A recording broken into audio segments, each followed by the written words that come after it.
परीक्षित के जन्म की कथा महाभारत के युद्ध के समय की है, जब द्रौपदी को इस बात की जानकारी मिली कि अश्वत्थामा ने उसके 5 बेटों की हत्या कर दी है, तो उसने अनशन करने की ठान ली। द्रौपदी ने प्रण लिया कि वह अपना अनशन तभी तोड़ेगी जब तक कि अश्वत्थामा के सिर पर लगी मणि उसे नहीं मिल जाती।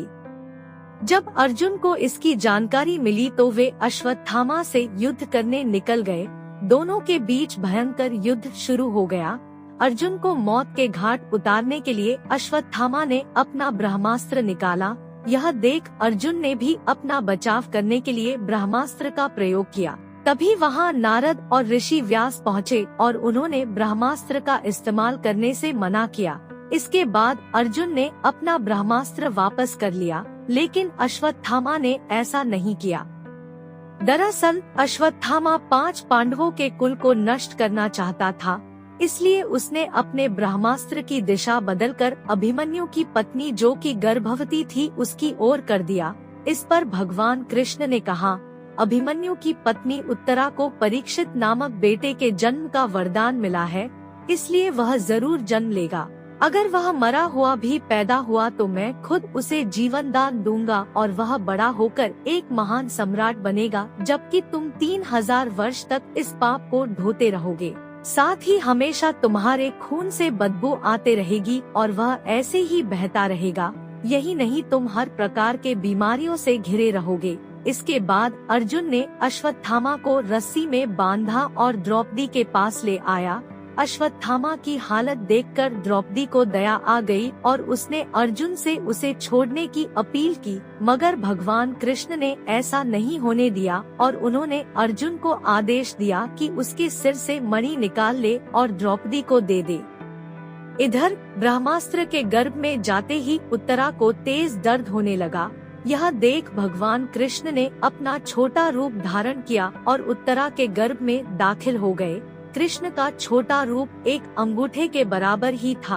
वे शंख, चक्र, गदा और पद्म सब कुछ धारण किए हुए थे। उत्तरा के गर्भ में अश्वत्थामा द्वारा छोड़े गए ब्रह्मास्त्र की आग को शांत कर रहे थे। वहीं गर्भ में पल रहा बालक उन्हें देखकर हैरान था कि मेरी माँ के गर्भ में यह कौन घुस गया है। कुछ समय बाद उत्तरा ने अपने बच्चे को जन्म दिया, लेकिन वह मृत पैदा हुआ। यह देख वह रोने लगी। उसने भगवान कृष्ण से कहा, ये नारायण, आपने तो कहा था कि मेरा बेटे पर ब्रह्मास्त्र का असर नहीं होगा और वह जीवित ही पैदा होगा, वह सालों तक अमर होकर राज करेगा, लेकिन यह तो मरा पड़ा है। इसे जीवित करने की कृपा करो प्रभु। उत्तरा की बात सुनकर भगवान कृष्ण तुरंत प्रसूति गृह में प्रवेश किया और कहा, हे पुत्री, तुम दुखी न हो, तुम्हारा बेटा जरूर जीवित होगा।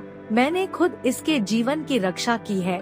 इसके बाद कृष्ण भगवान ने मृत बालक पर अमृतमयी नजरें डाली और कहा, अगर मैंने जीवन में कभी झूठ का साथ नहीं दिया है और हमेशा ब्रह्मचर्य के नियमों का पालन किया है, कभी किसी लड़ाई में अपनी पीठ नहीं दिखाई है, न ही कभी अधर्म का साथ दिया है, को अभी इसी समय अभिमन्यु का यह पुत्र जो मरा पड़ा है वह जीवित हो जाए। इतना कहने के बाद कृष्ण ने जब उस मृत बालक पर अपना हाथ डाला तो वह जीवित हो गया और रोने लगा। इसके बाद भगवान कृष्ण ने ब्रह्मास्त्र को वापस ब्रह्मलोक भेज दिया।